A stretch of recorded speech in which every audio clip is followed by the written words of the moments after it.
Okay, here we are again, back with Chapter 8, the Motivation and Emotion chapter. I hope you're all doing well and staying healthy and staying employed as well. Chapter 8 is really two chapters in one, kind of like the Sensation and Perception chapter. Two things that definitely are related to each other, but we can kind of treat separately. So we're going to talk first about motivation, and then we'll talk about emotion. So in terms of motivation, we're basically talking about the forces that lead us to do whatever we do. The fact is that there's a motivation behind everything that we do. There's a motivation to take a class in school. There's motivation to go to work. There's motivation that's involved in elimination of bodily waste, motivation to eat. Everything that you do is undergirded by some type of motivation. So that suggests that there's different types of motives, right? So we want to talk about at least one way, first of all, that we can categorize different motivations that we have. The first type of motivation that we're going to talk about are primary biological motives, primary/biological motives. So these motives are innate, we're born with them, and they're necessary for survival, which basically means that in order to live, you have to fulfill these motivations. You have to act on these motivations. So if you think about it, there's not very many of these. Obvious ones that come to mind are hunger, thirst. We have to eat in order to live. We have to drink some kind of fluid in order to live. But maybe less obvious, but very important, would be the need to breathe, the need to take oxygen into our system. It's an innate need that we don't have to learn to act on, we just do it in order to live. Elimination of bodily waste, temperature control within our bodies. If we don't do those things, we're not going to live. A lot of people want to put the sex drive in this category. Procreation, you can separate procreation, making offspring, versus from just a basic sex drive, the motivation to engage in sexual activity. But neither one of those is necessary for survival of the individual. So procreation is necessary for survival of the species, but not necessary for survival of the individual. So we wouldn't really put it here. On the other hand, I just want to comment that the sex drive, which underlies the procreation drive, is highly complex. It doesn't neatly fit in any one of these categories.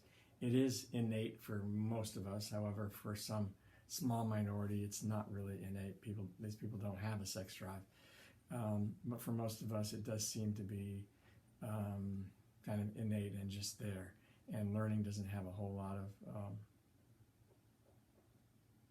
influence on whether we have it or not. We will talk later about, maybe in a bit, about how learning probably has an influence on how we act on it and how that gets maybe developed over time. But the drive itself is probably somewhat innate. But anyway, it doesn't seem to fit here in this category for reasons I just explained, and also for another one I'll explain in a bit. The second type of motivation we could talk about are secondary/social motives. These are motives that are not innate, they're learned, and they're not necessary for survival. And they add to the quality of our life. We enjoy acting upon these motivations because they give us things that add value, perceived value to our lives, but they're not necessary to fulfill in order to live. Examples here would be things like achievement, mastery, which might be the motivation that underlies going to school for some of you, might be the motivation that underlies your desire to excel in a sport or some sort of hobby that you have. Then there's intimacy, belonging, acceptance, love. We really value those, and in some way they can definitely affect our, either the fulfillment or the lack of fulfillment of those can affect our health. It's definitely the case that that's true, but for the most part, we don't need those things in order to live. Those things aren't as basic as oxygen, food, water, and so on, is what I mean to say there. The third type of motives are called exploratory motives. And actually, let me back up a little bit. I just realized I mentioned that the sex drive is highly complex. It doesn't neatly fit in any one category. You wouldn't think that it would fit initially in the secondary social category. But if you think about it a little more deeply, you realize that at any given moment of time, there's somebody on the planet engaging in a sexual action in order to achieve intimacy, in order to achieve acceptance, belonging, but also power, status, wealth. Also, somebody might engage in a sex act for out of revenge or anger, maybe for mastery, maybe for achievement. If you think about it, sex is highly social. I would argue that as you get older and older, the reason why you engage in sex is probably more social than biological. Now, in terms of the biological, physiological pleasure in sex, maybe that's the reason why a lot of people would put the sex drive in the last category. So these exploratory or stimulus-seeking motives basically all center on the idea that we need to be, in some ways, we need to be aroused and have our sensory systems aroused and active, at least periodically, in order to feel normal. And in some ways, perhaps we need, in some ways, we need to have our sensory systems activated in order to not go crazy. That's kind of depicted in sensory deprivation studies. So they do these studies where, in the extreme, they'll put people in a skin-tight, kind of very thin lycra or spandex kind of a suit. So you can't really feel that it's on your body. And you're suspended in a harness in a pool of water. So you're not really going to be able to move much anyway. In this water, you don't feel anything. You don't feel any temperature because it's body temperature level water. Your eyes are masked, so you can't see anything. The room is dark. You can't see anything because of the darkness as well. You can't hear anything. It's also typically in an anechoic type room so that any sounds would be muffled. So you're not seeing, hearing anything. You're not touching really anything or getting any touch sensation. You're not smelling or tasting anything. And if you're there long enough, if you can last long enough, and they have to feed you, just to be ethical, they'll feed you via a tube. This would be pretty extreme sensory deprivation studies. But anyway, in these kind of studies, basically, they're depriving people of any ability to sense anything, or at least any change over time. And they want to see how long they last. And basically what happens is, after a short amount of time, for most people begin to make up sensory stimulation. They begin to go crazy in a sense. And most people desire to leave that situation pretty soon. Some people last a very short amount of time. Some people last a couple of hours. Some people maybe a day or two or longer. The fact is most people can't last very long. And at some point they begin to kind of go crazy in a sense. We're probably not going to die. We can't really go that far. But it does seem that there's this, from those kind of studies, it does seem that there's a natural, innate, necessary survival element to these exploratory stimulus-seeking motives. However, you can take this to the other extreme. There are people who are known to be risk takers, sensation seekers, or adrenaline junkies. They have learned, and maybe they're actually wired up a little bit differently from the rest of us. Some research says that. But if that's true, they've definitely added to it through learning experiences. They've learned that they really want these, they're pleasurable, they desire them, and so they keep reproducing these experiences. But they've taken maybe a basic biological need and embellished it, added to it to make it something that's really not necessary for survival and really is the product of a lot of learning. Okay, but again, the sex drive might fit in the exploratory or stimulus-seeking motivation category because it involves pleasurable, arousal-enhancing experiences, and certainly that's a big part of sex. All right, I want to give you one other piece of information in relationship to each one of these types of motivations, and that is the theoretical foundation for each. So the theoretical foundation for biological motives is what we call drive theory, or some people call it drive reduction theory. Drive reduction theory basically is that biologically we need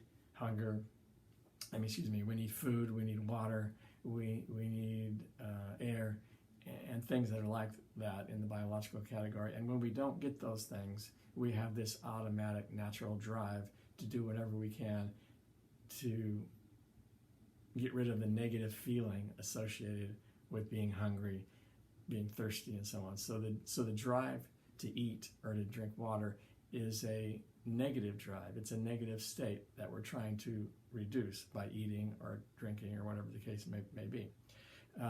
So herein lies the major theoretical reason why most psychologists wouldn't put the sex drive in the biological category, because it doesn't act like the other drives. The drive to eat, to drink water, to get air can be very negative, particularly in the extreme cases. We'll do whatever we can to get rid of that drive. But the sex drive kind of works the opposite of that. It's pleasurable drive for most of us. Now, there are times and places and certain contexts and certain situations in which we could agree that the sex drive is annoying. We want to get rid of it because not the time and place, not her because she's not my wife, that kind of thing. Okay, some minor difficulties there, technical. Sorry about that. So while there are some cases in which we intentionally make ourselves hungry or thirsty, maybe for spiritual purposes or something like that, and we may prolong it and try to not eat or not drink or do something biological like that for as long as we can. For the most part, we don't intentionally deprive ourselves of these biological needs. We don't put ourselves in a situation where we're experiencing that negative drive. But on the other hand, the sex drive, we do intentionally put ourselves in that mode quite often because it's pleasing, it's pleasant. Maybe even in the absence of a sex drive right now, because we have a memory, we know what it's like, we may purposefully put ourselves in a situation where that sex drive will be enhanced so that we can have that positive experience. So again, the sex drive seems to be a lot different from the other types of drives that are in this category. All right, very simply stated, the social motive category is undergirded by what we call incentive theory. This is not complex. It's really just the idea that we learn that money, that power, status, that acceptance, belonging, achievement, success is rewarding. And then we do whatever we can, and we find out through learning what we can do to achieve these ends. And so we do whatever we can to achieve these ends simply because of the learned incentives that we are taught throughout our lifetime. The third category of motivation, exploratory motives, is undergirded by the arousal theory idea. The arousal theory says that we all need to have a certain level of arousal. There's an optimum level of arousal, actually, that we're kind of seeking to maintain. And we go up and down in terms of arousal. Sometimes we want to ride the roller coaster, we want to watch the scary movie, we want to have sex, we want to do something that will put us in a higher state of arousal. Other times we want a lower state in which we're more relaxed. Our autonomic nervous system is in a lower gear, but on average we want something in the middle. We want the highs and lows, but not too high and not too low. We want around that all to gravitate around some sort of moderate level of arousal that's optimum for us. In general, humans have a need for arousal that's somewhat above zero, but everybody's is going to differ a little bit. Some people have a higher need than others. Just to give you an idea a little bit more about how important arousal is, I want to talk about antisocial personality disorder, or psychopaths, sociopaths. Those are maybe technically 3 different types of characteristics that people can have, but oftentimes we use those terms interchangeably. Antisocial, psychopathic, sociopathic. They basically mean the idea that this is a person who violates social norms, doesn't have much of a conscience, basically feels no guilt when those norms are violated, and other people's rights are basically taken away for their benefit. So psychopathic, antisocial personality people tend to do things that deprive the rights of other people, and they feel no conscience in a negative way about that. They can be more violent than other people, although they're not always. Now, I want to just mention that a lot of people think antisocial means shy or introverted. The truth is that most antisocial personality individuals are not shy or extrovert or introverted. They may be charismatic. They may actually be kind of magnetic to other people. People like them because they're extroverted and socially skilled. But the problem is these people use other people to their advantage, and again, they do it without conscience. Now, there's a lot of theories about what causes antisocial personality disorder. Certainly, there's some evidence that says that early childhood upbringing, dysfunctional homes, abuse, and things like that may contribute to this condition. And actually, it is a full-fledged diagnostic and statistical manual disorder listed in the DSM that psychologists use to diagnose mental illnesses. So anyway, there probably is some learning that goes into this, but some people believe that antisocial personality individuals are born that way. They're wired up differently to begin with. And in examining that further, what they found is that there's a tendency for people with ASPD, antisocial personality disorder, to have a lower level of arousal. They tend to be kind of stuck on the really low levels of arousal. No matter what they do, their arousal level tends to be fairly low. But over time, and I guess what I mean to say is that they're deprived of kind of the higher levels of arousal that you and I might get in riding a roller coaster or something like that. But over time, they realize there's certain things that they can do that are really risky and outrageous and violating the rights of other people that do give them higher levels of arousal. So in a sense, they gradually learn maybe that they're able to do outrageous things in order to feel basically normal. So they have to do something more than ride a roller coaster or see a scary movie or something like that. They have to do something really, really outrageous in order to feel normal. So they're driven to do the deviant thing in order to have the optimum level of arousal for themselves.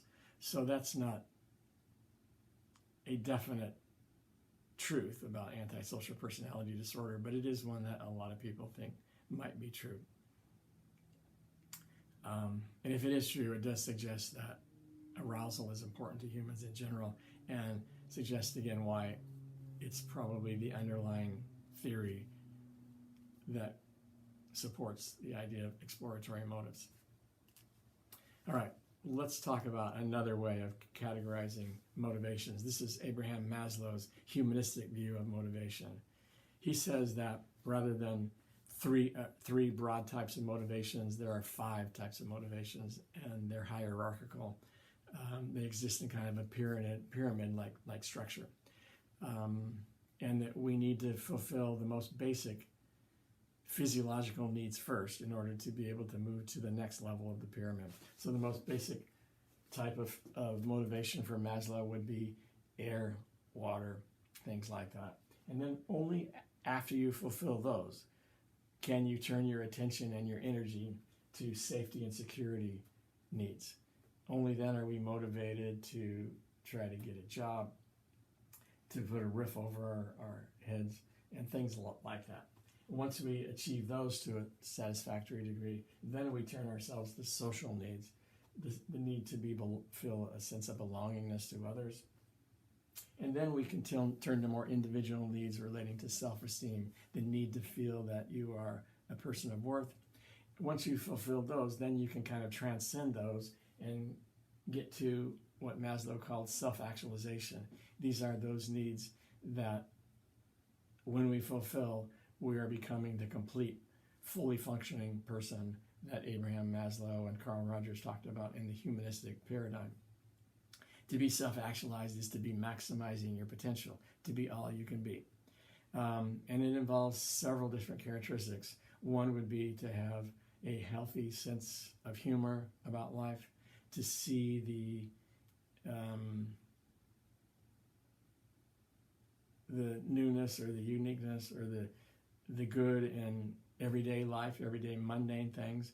In other words, self-actualized people tend not to get bored with life, even with the very mundane and tedious parts of life, because they see something rewarding or valuable in everything that they do. They tend to have a kinship and a camaraderie with many people and other people, but not really deep friendships with any or more than a few people. They have an accurate perception of reality. They tend to be autonomous. And most importantly for Maslow, they have peak experiences. They feel like, wow, I've got it. I understand the way it works. I understand what life is all about and my place in it. And they look around and they think, wow, there's no other higher or better understanding of life than where I'm at right now. I'm on a peak. I'm on a mountain peak right now that I've never been before. And I don't think there's any higher peak. But then 2 weeks later or sometime later, they have another peak experience because they've arrived at another kind of greater, fuller understanding of their purpose in life. This is a highly well-known theory in psychology, and it's been around for a long time, since the 1950s and 60s. It gets talked about a lot. It's very abstract in the end, like most of humanistic ideas. But it has some practicality. It does make sense that if you're a therapist and you're trying to help your client increase their self-esteem or their sense of self-actualization, if you're trying to help in that direction, there's a kind of a tendency for the therapist to think, oh, I need to give them positive affirmations. I need to show them potential areas of growth and push them in that direction. But what Maslow would point out is that it's really hard for the person themselves to concentrate on these higher levels, if they're stuck down at a lower level, if they're feeling unaccepted by others on the third level, if they're feeling like they don't know where their next paycheck is going to come from or whether they're going to be able to stay in their home, then no matter what effort you exert toward pushing them at the top end, they're not going to be able to exert their energies in that direction, and your therapy is going to be worthless. So you have to find out where people are at and help them survive in that area, meet those goals, and then they can move on to the higher levels. All right, so 2 broad ways of classifying motives. One, the last one, more theoretical and more specifically related to humanistic therapy, humanistic ideas. The first one talked about basic biological motives, social motives, and exploratory motives. Let's talk about a biological motive, hunger. So when we look at hunger, there are both biological factors that influence it, and there's psychological factors, sociological and learned factors that regulate our hunger. Let's talk about some biological factors. So we commonly think that the stomach is like the seat or the center of hunger, and it is very important. When the stomach gets filled up, it stretches out, and signals are sent to our brain, which basically can begin to tell our brain to lead our brain to conclude and to tell the rest of the body that we're getting enough food and we don't need to eat anymore. So hunger is the hunger switch is shut off when our stomach tends to stretch out. There's a hormone called CCK, cholecystokinin, which is secreted by the stomach and intestines in response to the stretching out that tells our brain that we're getting full, that we don't need to eat anymore. The stomach also has the ability to read fats and sugars and other chemicals in the system and to send that information to the brain, also telling the brain we don't need to eat anymore because we're getting these things that we need. I want to go back a little bit to the stretching out kind of an idea.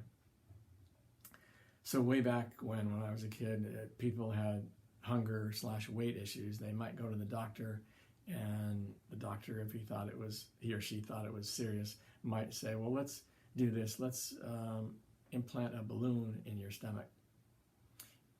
And what we'll do is we'll inflate that balloon, and it'll take up space, which will cause your stomach to fill up faster when you eat smaller amounts of food. If your stomach fills up faster, it stretches out faster, the CCK will be released, and the signals will go to your brain saying, I don't need to eat so much anymore. They then started, after working with that a little bit, and they probably still do things like that to a certain extent, then they tried stapling the stomach, making it smaller by putting staples in it. Sometimes they would surgically reduce the size of the stomach. And then that kind of evolved to gastric bypass surgery, where people with severe weight issues, so bad that they're going to die of some sort of health, obesity-related problem, what they do is they surgically go in and reduce the stomach from a size of a golf ball, say, from the size of a softball to the size of a golf ball. They also take out part of the upper intestine. It's a very drastic surgery, and you have to do more than have the surgery. You need to change your lifestyle, partly because digestion is different now. You have to exercise, you have to do all sorts of other things, probably psychologically as well, to control your motivations and your emotions about food. But that gastric bypass surgery idea sort of comes from the idea that the stomach is important. But it's not all important. You can not have a stomach at all and still get hungry, and vice versa. You can have a stomach that's full and still be hungry. There's much more to the stomach, and so let's talk about the liver and the intestines. The liver and the intestines, like the stomach, read basically the intake and can send signals to the brain. And those signals can instruct the brain as to whether we should stop eating, continue eating, or not.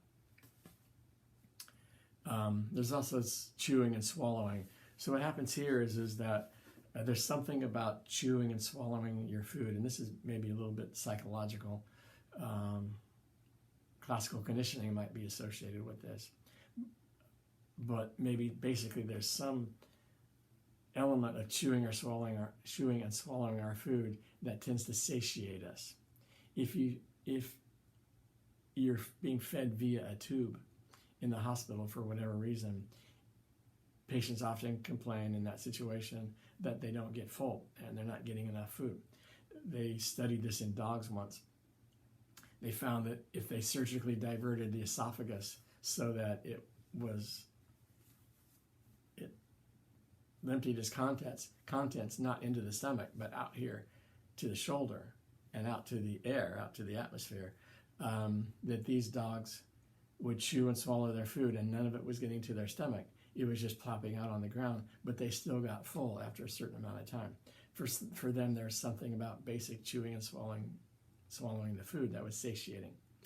So maybe a small part of hunger in relationship to these other things, but it's still something that can be involved in hunger satiation and hunger, the hunger drive itself. Now, there's also a whole bunch of other hormones and neurotransmitters besides CCK that I mentioned earlier. But let me just review that CCK given off by the stomach tends to decrease hunger. Serotonin, as we talked about in chapter 2, is a neurotransmitter that tends to decrease hunger. So a lot of times people like the side effect of Prozac and Paxil and Zoloft, that that suppresses their hunger drives, suppresses their appetite. Because remember, serotonin gives you the feeling of, it's okay, I don't need to make it too big a deal about this. I'm in a calm state, I'm at peace. So when serotonin is increased and you feel calm and at peace, your hunger drive is decreased. Leptin is a hormone given off by your fat cells, your adipose tissue. It tends to decrease hunger as well. The idea is that the more fat cells you have, the less you need to eat, supposedly, because you have all these fat reserved. So the leptin that's coming off from your fat cells will signal you, I don't need to eat so much, and it helps you to maintain your weight. It's definitely true with rats. If you take the leptin out of their system, they will eat and eat and eat to the point of becoming extremely obese. If you inject a bunch of leptin into their systems, they don't eat. Their hunger drive is decreased to the point that they become emaciated, very, very thin. It turns out when we first discovered leptin within my career as a teacher, the thought was that we can just manipulate leptin levels in humans and we could get rid of so many obesity issues and other eating issues. But it turns out that it's far more complicated in humans. We can get to the point, because we have so many other things involved here, but we can get to the point that we have so many fat cells that our body becomes insensitive to the amount of leptin that's being secreted by them, and therefore the system doesn't work anymore. Okay, then there's also, on the other side, there's neuropeptide Y given off by the pancreas that tends to increase hunger. And then there's ghrelin, that's spelled Grelin, given off by the stomach and the intestines. It tends to increase hunger as well. So that's been said to be the strongest stimulant for hunger. Some have said, well, gee, since we found this stimulant for hunger, let's see if we can synthesize it and give it to people who are anorexic to stimulate their hunger. There's probably other reasons why they're anorexic other than biological factors, but maybe we can biologically stimulate their hunger and then deal with the psychological issues. I don't know that that's really been researched in a major way, but some people have thought of that. The hypothalamus is really the center of hunger. It's where these hormones and neurotransmitters are either transmitted from or through, or where the information goes from the rest of the body to tell the brain, the hypothalamus, and then the brain that you're hungry or you're full. It turns out that it seems like in the hypothalamus there's a satiation center and a feeding or eating center, and it's like there are switches in each. When we are hungry, the satiation center is turned off, and the eating center is turned on. As we begin to get what we need in terms of food and calories and fats and so on, then the switches turn. They go the other direction. The satiation center turns on, the eating switch center turns off. The hypothalamus and those switches tend to be kind of set to maintain a certain amount of body fat. We call that the set point. This is kind of a theoretical idea, but it's based on the idea that, or the known fact, that it's hard for people to change their weight. People tend to gravitate, no matter how much they eat, no matter what their exercise level is, they tend to gravitate around a certain weight level or body fat level percentage. Some of us are blessed with a lower set point in which the satiation switch gets turned on faster, the eating switch gets turned off faster. And some are kind of cursed with a set point that makes the satiation switch more readily off and the eating switch more readily on. And so they eat more in order to maintain the higher set point. Okay, that's some of the biology of hunger. You can get a lot more in a anatomy, physiology, and biology class, but it gives you a little bit to help you to realize that our eating motivation is highly complex and is mediated by a lot of factors. Now we know that hunger is also mediated by psychological factors. External stimuli can make us, and the learning associated with those can make us external eaters, as we talked about in the learning chapter. The time of day, the context, being with certain people, smelling food, seeing food, thinking about food, those things can trigger ghrelin, neuropeptide Y in our systems to make us want to eat. And as I mentioned earlier in the learning chapter, maybe not fully, as much as I'll mention now, many of us become external eaters more so than internal eaters because of the way food is presented to us in association with different contexts and times of day and cues. And that's kind of a disservice that society does to us. Basically, we are born as internal eaters. We're motivated to eat when our body says we need to eat. But over time, we become less sensitive to those internal cues. We become more sensitive to these external cues, which tends to make a major negative dent on our hindrance on our ability to control our hunger and weight. Basically, society says, ignore those internal signals. I want you to pay attention to when I want you to eat and what I want you to eat and how much I want you to eat. And I understand that the need to do that to a certain extent, but it can create problems. External eaters in the research labs will be placed in a situation where they have no ability to know what time of day it is other than the clock on the wall, which they'll manipulate and have it expose and exhibit a time that's not really accurate, so that people think, looking at the clock, that it's noon or it's 6 p.m. And these people will get hungry, external eaters, and that's all of us to a certain extent, but some people more so than others. But the true external eaters will look at the clock and say it's noon or 6 p.m. or something like that, and they get motivated to eat, even though they've been given food in the last hour or two, and biologically, they have enough in their system, so they shouldn't really be hungry. Anyway, that's a problem in our society, I think. We also have acquired tastes, preferences, and aversions. We become hungry or not hungry in the face of certain foods, again, through learning, which can, again, further mess up our ability to regulate and pay attention to our internal cues. And, of course, there's moods, depression and anxiety, which can either lead us to eat a whole lot, not eat at all, can totally mess us up temporarily and maybe for the long term. And then there's culture, which can also relate to moods in this sense. Since I love you, I'm going to feed you, and since you love me, you're going to eat when I feed you.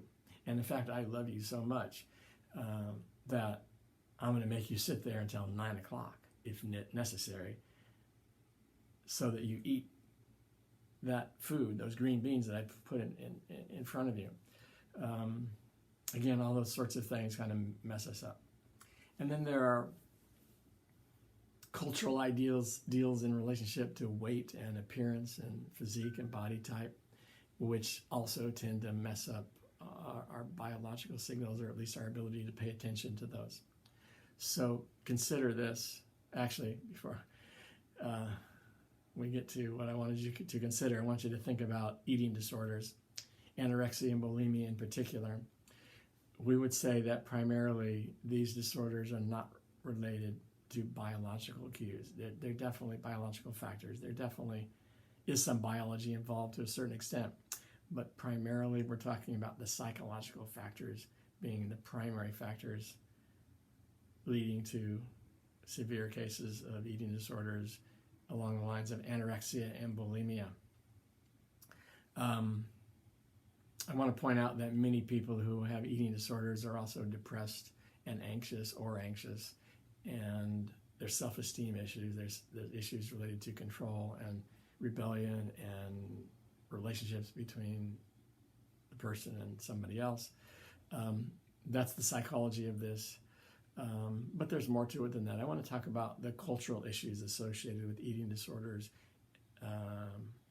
And you can't really see this cartoon here, but this man and woman, older man and woman, are at the art museum, and they're looking at a statue of a man, like a Grecian god, and he looks, quite fit. And so the mother, the woman, this like 80-year-old woman, looks at her husband, looks at the David, Michelangelo's David-like statue, and says, "I wish you'd go to the gym, or I wish you'd renew your membership at the gym." The question here is when we see idolized images of the human body in the media, on magazine covers, all through the media, in social media, and in our everyday lives, does that affect our perceptions of not only our significant others and other people that we're close to, but ourselves? And does that further get in the way of our ability to pay attention to internal cues and therefore be able to more readily and easily control our hunger and weight? Much research suggests that these things do have an effect. And that's what I want to talk about for a second in terms of the psychological factors associated with hunger and eating disorders. So here's a study that was done several years ago with college-age women. They created 9 different clay figures that represented the human body, ranging from very thin to very heavy.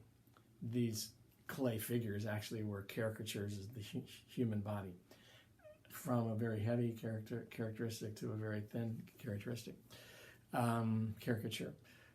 These women had to pick out 3 of them. The one that they thought was the ideal weight, that indicative of or representative of their ideal weight. And also, so what they found was that in general, these women tended to pick out one that was quite thin, very much on the thin end. This is ideal. This is where I need to be. They also had to pick out one that was indicative of what was most attractive to men. And they tended to pick one that was pretty close on the thin end to the ideal one that they had already picked out. They also then needed to pick out one that was their perceived current weight, that was indicative or reflective of their current weight. And I wish that that red arrow was further down toward the weightier end of the scale, but this is a statistical difference. The difference between where women want to be, because that's what they consider to be ideal, and what's most attractive to men, at least according to their perception, and where they really are in terms of their perceived current weight. It doesn't look like there's a huge difference there, but there's enough of a difference there that it creates pressure on these college-age women to be something they're not. A lot of stress, and maybe that creates psychological issues and anxiety that complicates things and makes weight issues and hunger issues kind of less well and successfully navigated. Now, I want to let you know that there were college-age men who were put in the same study. These were men's bodies they were looking at. They had to pick out the one that they thought was their perceived ideal weight, and it was about right there, more in the middle of the scale, and the one that was most attractive to women, and it was about right there, and then the one that was they perceived to be where they actually are, and it was about right there. So in other words, these men don't need to change. There's no pressure, there's no stress. They're already ideal, they're already most attractive to women where they're at.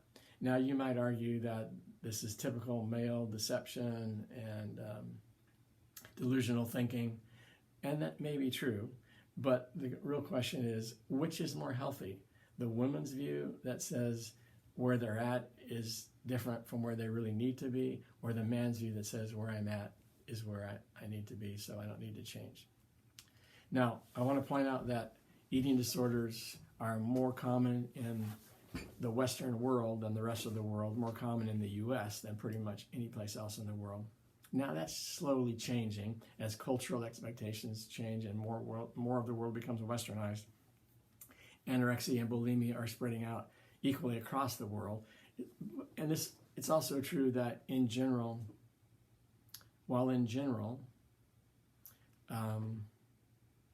eating disorders have been more common among the affluent, the upper socioeconomic statuses. The truth is that it is sort of broadening out and becoming kind of all-inclusive to all people, regardless of culture, regardless of place in the world and socioeconomic status. Well, that's true.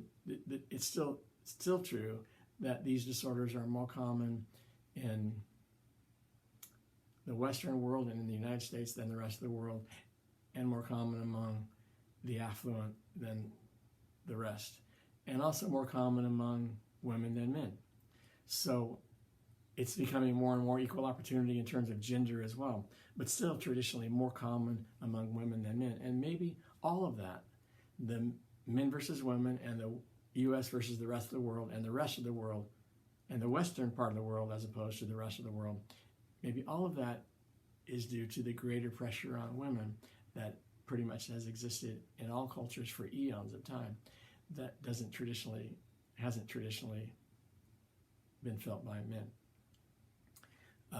The fact is that if you go down the grocery store, now you can debate this if you want, but there's evidence for this. If you go down the grocery store aisle and you look at the idealized images of male and female bodies on all the covers, now let's exclude the weightlifting magazines that are kind of distorted and way extreme. There's more idealized images related to the female body than the male body. And some people have kind of hypothesized that the idealized image of a female body that's out there in the public is unattainable for most women, that the difference between where the average woman is and where the ideal is so great that the vast majority of women can't achieve that, and maybe none of them can because it's so idealized and so extreme. Whereas the difference between the idealized man image and the average man is less. Now, I would argue that's changing. There's a lot more pressure on a man to look a certain way than was the case than was the case when I was much younger. But I think we have a long ways to go to the point that we're exerting the same amount of pressure on a man as we are on a woman. Okay, so I want to point out that media, these kind of pressures that society puts on women may be very important in the incidence of eating disorders. But I also want to point out that most scientists would agree that the primary causes of eating disorders are not the media. They're individual, internal psychological problems. But I think the point I want to make is the media doesn't help. It's not the primary cause, but it is a facilitator of the primary causes and makes it worse. All right, well, let's leave hunger and talk about emotion a little bit. So emotions are the feeling states that we have in association with our actions, our behaviors, our context, and that we live in, and the people that surround us. So where motivation and emotion comes hand in hand with each other, or they relate to each other, is probably best illustrated through eating disorders again. Eating disordered individuals, anorexic individuals, may not lose their hunger drive. In fact, I understand that they typically do not. The problem is not motivation, it's in emotion. It's in their emotions about their body, their significant others, other people. It's related to feeling states that all of which can get in the way of their ability to act on their motivational drive to eat. So motivation may not be the problem. It's the emotional stuff getting in the way of the motivational drives. That's the issue. And I also want to point out that most mental illnesses have some emotional component to them. It's flat affect, flat mood, extremely high mood, extremely low mood. It's affect or mood states that are inconsistent with reality, that are unpredictable, all of those kinds of things in various types of mental illnesses that are primary symptoms of those kinds of disorders: depression, bipolar mood disorder, schizophrenia, borderline personality disorder. Emotion plays a big role in those. Again, suggesting that emotion is huge. And the last chapter we talked about intelligence, and many people are thinking that the most important type of intelligence is emotional intelligence. All right. When we talk about emotions, there are three broad types of components, three broad components of every emotion that we experience. So there's physiological arousal. This would be autonomic nervous system activity that is kind of underlying each emotion. And then there's also some sort of behavioral expression of that emotion, a smile, a frown, some sort of activity like running, taking a certain stance or posture.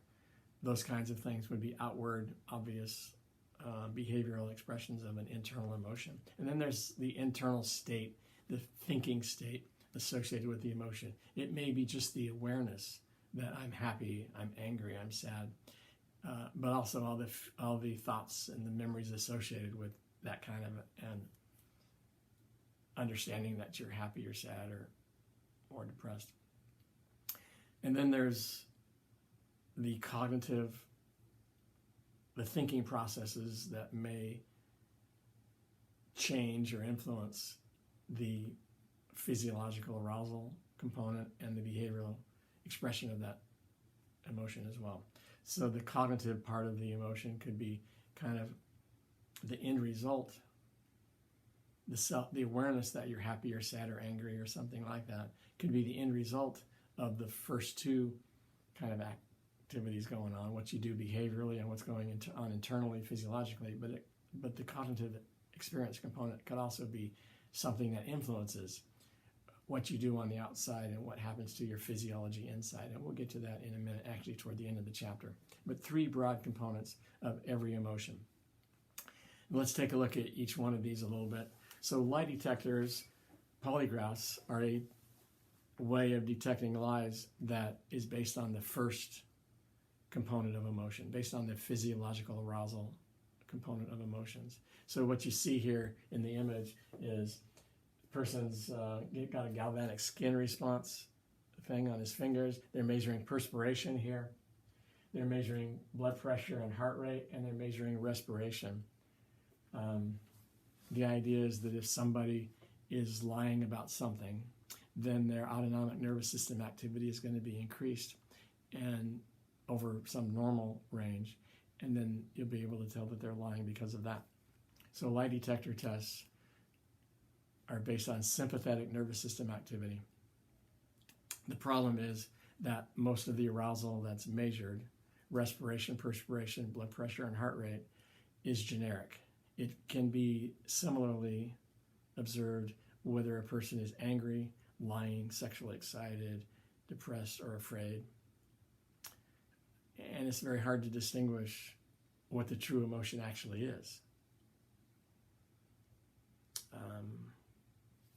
All right, so based on that, the question is, if you're accused of a crime and somebody says, and you know you're innocent, you say you're innocent, and somebody says, well, just take the lie detector test. You have nothing to lose. It'll show that you're innocent if you are. But if the arousal is generic, remember, and there are more false positive errors than false negative errors, if the machine is more likely to convict an innocent person than to let a guilty person go free even, then you shouldn't follow that advice. You should not take the lie detector test. This is what the research says about lie detector tests. These are the hits here. This is an innocent person found innocent through a lie detector test. This is a guilty person found guilty through a lie detector test. You can see that the hit rate is pretty high, actually, for guilty people. Not quite as high for innocent people, but still, they're more often correct than incorrect. But the problem is that if you look at the errors, this is an innocent person found guilty. This is a guilty person found innocent. If you look at them, you see that these false positives are more common than false negatives. You're more likely to find an innocent person guilty than a guilty person innocent in a lie detector test. And of course, the reason for that is because they're measuring not lies, but physiological arousal. Let me just go into this a little further. There's some research that says that you can fool lie detector tests. Certain people, antisocial personality individuals, other people, for whatever reason, through training or whatever, don't have much of a conscience, don't have much of a physiological response to lying or any kind of emotion. They can control their body to the extent that there's no readout that says that they're lying. And then there are those who will put a tack in the shoe, and every time they're asked the pertinent questions that they're lying to, they bear down on that tack. That creates more physiological arousal. Excuse me, I messed that up. When they're asked the basic questions, the control questions, what's your name, what's your address, what's your birth date, so on, the answers to which the technicians know, they bear down on the tack, their arousal level goes up, and so what they do is they fool the machine into thinking that their basic level of arousal is higher than it really is, so that when these people are lying in response to the pertinent questions, their arousal level is not going to go up much from where it already is, and so they're deemed to be not lying. So the tack in the shoe, the drug in the system can fool the machine. There's also something called the anal sphincter reflex. Some research has indicated that while technicians are scouting out the tack in the shoe and they're making sure that there's no drugs in the system, and they're doing all sorts of things to make sure that there's no cheating the machine going on, the hardest thing for technicians to detect is when you flex your anal sphincter muscle. If it's flexed tightly, it's going to increase your autonomic nervous system arousal. It could fool the machine into thinking you have a higher level of arousal on the basic questions than you really do. So you're not going to go up much from that when you lie. But now what they've done is they've created motion sensitive chairs. They can detect when you're flexing your anal sphincter muscle, and they say, okay, forget this. You got to stop cheating.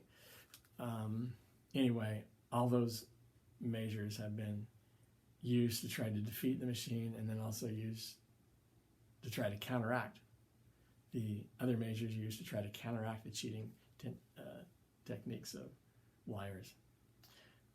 But I think the problem basically does go back to what we're measuring here is not lies, but arousal. Now, in the future, we'll probably develop other physiological ways to develop the test for lying, and they're already beginning to look at things like, instead of respiration, perspiration, and so on, they're looking at things like brainwave patterns, and they begin to find that there are certain parts of the brain that are more lit up when people are lying than when they're not. Now, I can see how this is probably going to be susceptible to cheating as well, and probably it's going to be sort of a soft area because, while that may be true in general, it's probably not going to be true in all cases, and so it's probably not going to be completely reliable and valid. But anyway, let's move away from arousal and talk about the behavioral expression part of emotion. So take a look at these faces, and maybe you'll have to see them off the video. We would say this person, first person is happy, second person surprised, third person here afraid, this person here is sad, this person angry, and this person disgusted. These are the 6 basic emotions that researchers study, and the 6 that are basically studied when people study the behavioral expression of emotions, particularly facial expression of emotion. What Paul Ekman has found is that when you go anywhere in the world and you ask people to make the facial expression associated with happiness, they do the same thing. When you ask them to make the behavioral expression of anger, they do the same thing. When you show them the same pictures, no matter whether these pictures come from people from Africa or people from America or Asia, people can readily identify these 6 basic emotions. That says to Paul Ekman that these facial expressions are a universal language of emotion, that they're a strong indicator of emotion, and that it's innate The reason why it's a universal language is that it's innate and it doesn't need to be learned. Now, having said that, there's some display rules that certain cultures have. I spent 2 years in Japan and been back a few times and have maintained some friendships there. I know that in Japan you're not supposed to traditionally express negative emotion to people that you respect, which is pretty much a characteristic of Japanese culture. You're taught to respect all people. So you don't display negative emotion to them. You don't really tell them through your words, through your actions, through your behavioral expressions that you don't like them. You have to maintain this face of, I like you, we're okay, we're friends. And sure, certainly that's not always the case, but you're still supposed to hide those emotions. And they do a pretty good job of doing that because they're taught that so well. So that's, I think, an example of display rules that can vary from culture to culture and kind of can override this innate tendency to not be able to control our emotions in our faces because they just come out. There's also display rules that you're taught if you're a criminal, if you're a used car salesman or something like that. And so we have to acknowledge that learning can play a role, but there does seem to be kind of a natural innate element to this behavioral expression of facial expressions. And I want to just encourage you to think about how different we are as humans from other species. So what emotion are these fish experiencing? Impossible to tell, I think. What about the ant, the centipede, the reptile, chicken, horse? They just don't have the ability to display emotion in their faces in a way that we can recognize what their emotion is. Now, there's another basic question, and that is, do animals experience the same emotion as humans? And probably they don't experience them in the same way, but there must be something going on there. Most researchers would say there's something there. But even so, their ability to express it in their faces in their bodies even, is not nearly as great as ours. Now, you might argue that your dog can display surprise and anger and happiness, and you'll point out different things that are suggestive of that. But you have to be careful that they may just be imitating, not really internalizing that.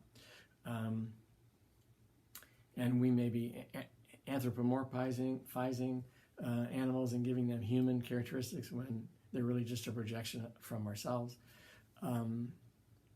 But aside from that, if you talk about your dogs, think about your dogs displaying emotion. Isn't it mostly in their ears, in their tails, in their body stance, their hair, their fur, not so much in their face? Now, maybe a little bit in their face, but the fact is they have nowhere near the number of muscles that we have to be able to display emotions in our faces. Most animals do not. We have some muscles, according to some researchers, that are only used to have certain expressions in our face associated with certain emotions. And we have a lot of muscles to be able to do that. Now, why is that? Why is it innate? Some would argue that it's part of the evolutionary process that led us to being social. The ability to read expressions and detect emotions at a distance, at a glance, is important to being social, to being able to connect with and relate to and stay away from people that are experiencing certain emotions. Humans are the most social creatures on the planet. Our ability to detect emotions in faces and display emotions so they can be detected is a huge part of that. That's kind of the underlying idea here. All right, let's talk about the cognitive part of emotions. We've talked about the physiological part and the behavioral part. The cognitive part is, according to some theories, kind of the end result of the first two. You behave, your body behaves the way it does internally, and then your brain interprets that and says, I'm happy, I'm angry, I'm sad, and so on. At the same time, there are other theories that say that the way that we think and process is not just the end result of what happens internally and externally. it's also something that can influence what happens internally in terms of arousal and in terms of our outward behavior. So let's look at some theories that take a look at how these three components, arousal, behavior, and the cognitive part of emotions, work together in this whole emotional process. These are the theories here: the James Lang, Cannon-Bard, Schachter theory, and the cognitive mediational theory. I'm going to go over each one of these a little bit here. So the James Lang theory says this: you experience an event like seeing a bear. You're out someplace, you see a bear, and then what happens, according to the James Lang theory, is your physiology becomes aroused. You experience some sort of physiological arousal, and you behave a certain way. Maybe you run, you do something otherwise behaviorally. And those two things, the arousal and behavior, internal, external components of your body, tell your brain that you're afraid. Now stop and think about this. What this says is you're afraid because of what your body does, internally and externally. You're not afraid and then you run. You're not afraid and then your body starts to shake and perspire and whatnot. Rather, those things, those physiological and behavioral things happen first, and then those two together cause your brain to feel afraid. Now, it may seem backwards, but remember that behavior causes attitude, and remember the study where people put the pen or pencil in their mouth. They're either the teeth group or the lips group, and if they were in the teeth group, they thought the comic strip was funnier. Smiling while they're reading the comic strip, even if it was because they were holding a pencil in their mouth like that, caused them to change their perception and their feeling about that comic strip. So maybe this idea is not all that backwards, but it still kind of seemed to be incorrect early on to a lot of people, and so they created other models. One of the problems with this model is that in order for different emotions to come out on the back end, then we'd have to have different types of arousal and behavior for each one of our different emotions. But it turns out that most arousal is generic, and even some behaviors that we might experience or exhibit, they're kind of generic too. So how can you get routine, general, physiological and behavioral activities leading to different emotions? That's probably the biggest problem for the James Lang theory. It doesn't explain how we can experience different emotions from the same type of arousal. The Cannon-Bard theory came out and said, well, actually what happens here is not that what happens internally and externally in your body causes you to experience a certain emotion. It's that those are two different pathways. So you experience the bear, you see the bear, and in one pathway of activity in your body, you're becoming physiologically aroused and you're externally behaving a certain way. But that pathway is totally different from another pathway that's happening simultaneously. And that is your brain kind of interpreting all of it and interpreting the event and saying, I'm afraid. So they're two independent things happening and they don't affect each other. That's the Cannon-Bard theory. Some researchers pointed out, but it's not always the case that the cognitive part of emotion and the physiological and the behavior part occur at the same time. Sometimes the cognitive part of an emotion occurs much later. So in an emergency event, perhaps you're running around on adrenaline, doing what you need to do to survive this, but it's not until later that you feel afraid or upset. The emotional, subjective part of the emotion may come after the physiology and the behavior. Schachter and Singer came up with the Schachter two-factor theory of emotion. They said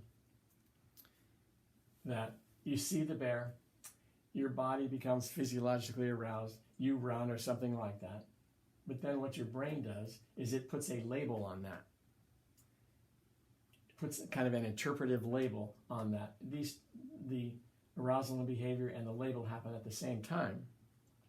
It's the two of them together that determines the cognitive experience of being afraid. So you see the bear, your heart starts racing, you run, you put a label on it, and it's the label that's added to what your body is doing that ultimately causes the experience. Now, there's a famous study called the bridge study. These men walked across a bridge that was, I forget the numbers here, but it was like 250 feet above some river in a canyon, in a steep canyon. They walk across the bridge, and it's a suspension bridge that's made out of cables that sway in the breeze, in the strong winds, and they also move where everybody steps. So wherever the weight is, the bridge moves in that direction. So it's kind of like an exhilarating sensation,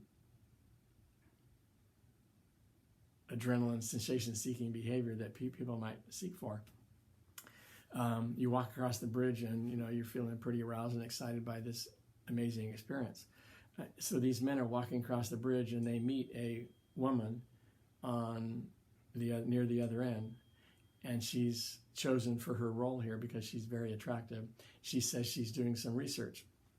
She asks these men some questions, and then she says at the end, "You might be interested in the results that I'm going to come up with in a few weeks, because I'll be done then.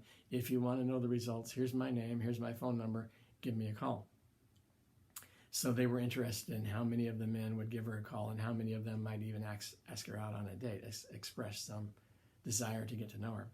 They did the same study on another bridge with another group of men that was like the men who walked across the first bridge. And the same woman, the same technique, where she's doing some research and she asks them some questions and then gives them her name and phone number. But this bridge is kind of like the low level arousal type experience, not the exhilarating experience. It's on the same river actually, but way downstream where the canyon is no longer there. And it's a concrete footbridge that crosses the river, and it's very stable and not very exciting. So again, they're wondering how many of the men would call her up and ask her out on a date or something like that versus the other condition. What they found was that men were more likely to ask her out on a date and call her up and express interest in her on the high bridge than on the lower bridge. So according to Schachter and Singer, what happened is these men are walking across the bridge. That's the event in this case. They're walking across the bridge, and their hearts are racing, and mainly their focus is on the arousal part here. Their hearts are racing, and they're feeling sort of exhilarated, but they're met by this attractive woman. Initially, before they're met by the woman, the arousal is leading them to experience some sort of fear or anxiety associated with the height and the movement of the bridge.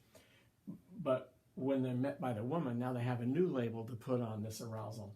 When they're met by the attractive woman, the arousal plus the label of the woman get put together to lead them to feel love for the woman. So their emotion has changed in the matter of seconds as they walk down the bridge. And the contrast from being on the bridge by itself without the woman and then being on the bridge with the woman. Now what their body is doing can be sort of mislabeled as, wow, I am in love with this very attractive woman. I'm going to ask her out. Whereas before, without her there, the emotion was, wow, this is exciting or interesting, maybe a little bit scary. So the emotion changes based on the context or the label that we put on what our body's doing. So you could actually imagine that in relationship to this analogy. So you have an old-time TV set. You want to get a picture on the screen so that you can enjoy the show. You turn on this button. This turns on the TV, gives you the ability to see a picture. It also allows you to turn it higher on so that you can get more volume. You can experience the picture more extremely or more quietly, depending on how high the volume is up. This channel selector down here determines what the picture actually is. So this button here, this knob determines that you have a picture and how intensely you experience it. But this knob down here determines what the picture is. So according to the Schachter model, arousal determines that you have an emotion. It turns the TV set on, but it doesn't determine what emotion you experience. Remember, that was the huge problem with the James and Lang theory. How could generic arousal determine different emotions? Well, arousal isn't necessary, but it doesn't determine the emotion. It's the channel selector that determines the emotion. If you get a different channel, you get a different emotion. And actually, there's a lot of research that says, and studies mentioned in the book, that suggest that emotions can be easily changed from one channel to another one, depending upon the context and the label that context causes us to put on what's happening in our body. Now, there's another theory that's probably the most popular because it takes this cognitive part of the emotion and it puts it right at the very beginning. You experience an event, you see the mountain lion or you see the bear, and the first thing you do before your body does anything, either physiologically or behaviorally, you appraise the lion, the bear. You say, wow, that bear is 20 feet away from me and there are some cubs around here, and she obviously is upset that I may be going to hurt her cubs, and she's looking menacingly at me, and so my body is going to start perspiring, and I'm going to start breathing heavily, my heart's going to race, so I'm going to get that arousal, and I'm going to start running, and then I'm going to be afraid. But the reason why the arousal and behavior and the cognitive experience of fear is happening is because of my initial cognitive appraisal. On the other hand, if I see the bear and my cognitive appraisal says that bear is behind bars and there's no way that that bear is going to get to me, we're at the zoo, then my heart doesn't race, I don't run, I don't do anything behaviorally that's associated with that internal physiological state of high blood pressure and heart rate and so on. And so my cognitive experience is, wow, this is kind of peaceful and calm and exciting and great. I'm seeing a bear and I'm safe and it's a great experience. So different emotional experience initially caused by a different cognitive appraisal. So your brain completely mediates, the thinking part of your brain completely mediates what happens both internally and externally, as well as overall in your brain's interpretation of what emotion you're experiencing. So this is probably the most correct theory, but I like the Schachter theory because of the bridge study and other studies that showed the same thing as the bridge study. There are some problems with the Schachter theory. One problem is that research shows that you don't have to be experiencing arousal to experience an emotion. So people whose arousal systems are shut down through surgery or some sort of medical problem or because of drugs that are in their system, they are still able to experience emotion, apparently, based on research. Whereas the Schachter theory says that arousal is important and necessary to be able to experience an emotion. It may not be true. The cognitive mediational theory says that arousal is not completely necessary. It's just something that varies depending upon what your initial cognitive appraisal is. All right, I think that's the chapter, and I think I'll stop here. Hope you have a good week, and I'll see you next week.